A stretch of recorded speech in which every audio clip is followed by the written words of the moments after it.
Hello and welcome to this episode of Live with Lizzie. I am your host, Lizzie. Joining me today is Professor Dan Mattingly, an assistant professor of political science at Yale. Professor Mattingly, thank you so much for joining me today. Thank you so much for having me. So Professor Mattingly, in a new paper, you lay out this framework explaining how authoritarian leaders address the goals of defending against foreign threats and domestic challenges. I wonder if you can elaborate a little more on that framework. Absolutely. So this is a paper that I wrote about the role of the People's Liberation Army, the PLA, in elite politics in China. And the basic idea is that in any authoritarian regime, the military is super important. You need the military for a couple of different reasons. You need the military first to protect against domestic threats, including unrest. And you also, of course, need the military to protect against foreign threats. And so the question that I'm taking up in this paper is, how do the leaders of authoritarian regimes shape their military in order to meet both domestic threats and foreign threats? And so the paper basically proposes first that leaders want generals in an army like the PLA that are loyal to the regime, right? They want people who are loyal to the Chinese Communist Party in the case of the PLA, and they also want generals who are loyal to the individual leader of the Chinese Communist Party. So under Xi Jinping, of course, they want generals who are personally loyal to Xi Jinping. At the same time, as the PLA tries to professionalize and become a world-class army, the PLA also needs to select officers who are, professional and competent and can help the PLA reach this larger goal of becoming a world-class modern army. And so essentially the leaders of authoritarian regimes have to deal with a trade-off between promoting generals who are, sort of the most loyal and promoting generals who are the most professional, maybe the most competent at war fighting. And so what I propose in the paper is that, obviously the regime wants people who are both of these things, who are loyal and professional. But in times of severe domestic threat, you can think around, for example, in China right after the Bo Xilai incident, when Xi Jinping became general secretary and the chairman of the Central Military Commission, the regime really wanted to prioritize loyalty, and so promoted a lot of generals that had ties to Xi Jinping. On the other hand, in times of significant foreign threat, the regime has also emphasized professionalism, especially combat experience, a little more. And so that's the general flavor of the paper. It's like, how does the CCP manage the PLA, both as a tool for meeting the goals of the Chinese Communist Party in the international stage, and also ensuring that the Chinese Communist Party maintains a strong grip on power in China itself. Fascinating. I wanted to turn to data and measurement a little bit. I wonder how you actually measure loyalty and competence in your data, and how do you actually define periods of domestic threats and periods of foreign threats in the framework you just laid out? Absolutely. So, this is a case where measurement is a challenge, but there's some interesting features of the Chinese Communist Party that make it possible to unpack some of these things. So first, when it comes to measuring loyalty, mostly what I'm looking at are overlapping career ties. So let's take Xi Jinping as an example, obviously a very important example. So for Xi Jinping, right, he was a mayor, he was a governor, and then a party secretary, head of first Fujian and then in Zhejiang.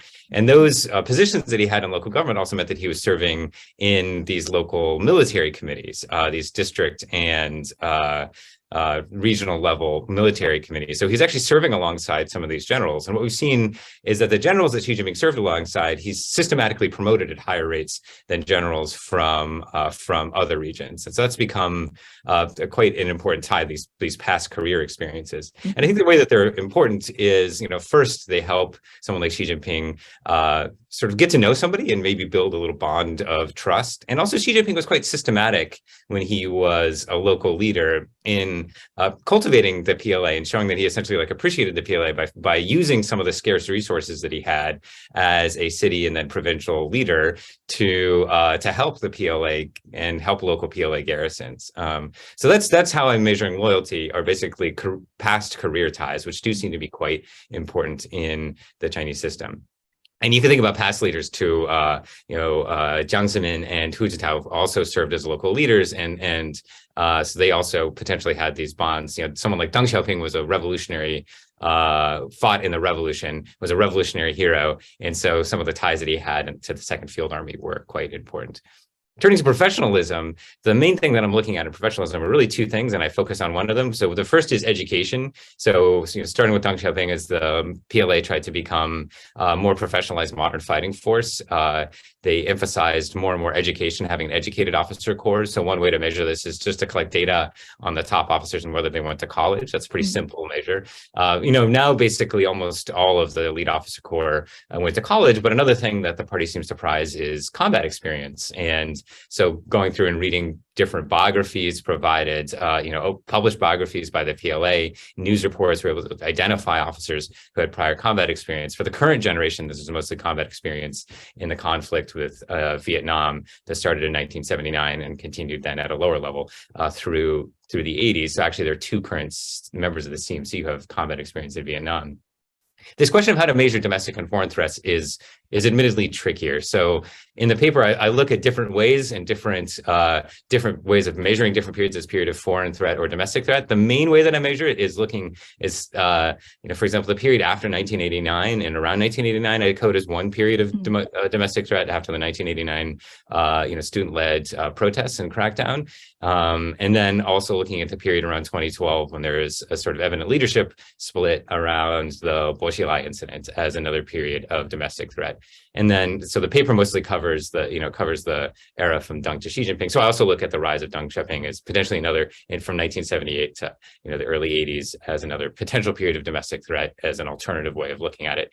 Measuring foreign threats is, I think, maybe admittedly one of the trickier parts of the paper. And again, in the paper look at multiple different ways of measuring it, but the main way that I present it is thinking about the period starting with after the second Taiwan Straits crisis, starting really with the U.S. Accidental bombing of the Chinese embassy in Belgrade as a period of when there was a real shift in the thinking of the Chinese leadership. Starting in this period, there are a number of Western scholars, at least, who argue that this is a period in which leaders both in the PLA and in the party started to think about the threat of the United States in a different way, starting in the late 90s. So in the main paper, that's how I code foreign threats. Admittedly, there are different ways to think about this. And so in the paper, I tried to look at, in the appendix of the paper, different ways of coding this. Right. So we know the baseline model, we know the robustness checks. What's the takeaway of the paper? Do military promotions during Xi Jinping's decade of ruling follow the previous leaders or follow the theoretical patterns you laid out in the book, in the paper? They do, and they do in an interesting way, where Xi Jinping has been remarkably successful at getting sort of his generals in office, people that he served alongside, especially in Fujian and Zhejiang, into office. And so this is a period where Xi Jinping has consolidated control over the PLA to a level really, I think, not seen since Mao. I think Deng is maybe comparable, but by some measures, I think Xi Jinping has actually, exceeded Deng Xiaoping in the degree to which he's been able to consolidate control over the PLA. So if looking at the current leadership of the CMC is an instructive example, we have the two current vice chairs, right, the top leaders of the military, since Xi Jinping is the chairman of the Central Military Commission. The two vice chairs of the CMC are people that Xi Jinping has a direct connection to. So Zhang Youxia is a general whose family has deep ties to Xi Jinping's family and has probably known Xi Jinping since they were children. He's somebody who has really deep ties to. He's actually kind of a unique figure. He also happens to have frontline combat experience in Vietnam.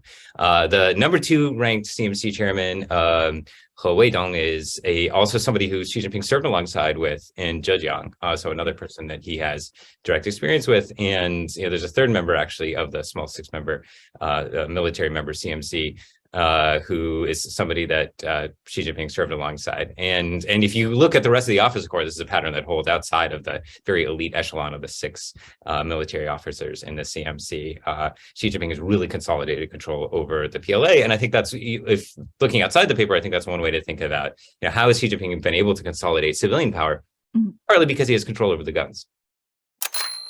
If you enjoy our discussions here, I'm sure you would find value in our new powerful marketplace tool for investors, also called China Edge. It tracks, distills, and analyzes both Chinese language and English language materials about Chinese companies, business leaders, and government entities, and reviews the often hidden links between them. For our YouTube viewers, we are offering a limited time 50% discount. Just go to the link you see on the screen and use the code EDGE50. Also, sign up for the China Edge newsletter. It's a daily 2-minute rundown of China business news you don't want to miss. The link is right here on the screen. You can also click on the link in the video's description section to get your complimentary subscription today.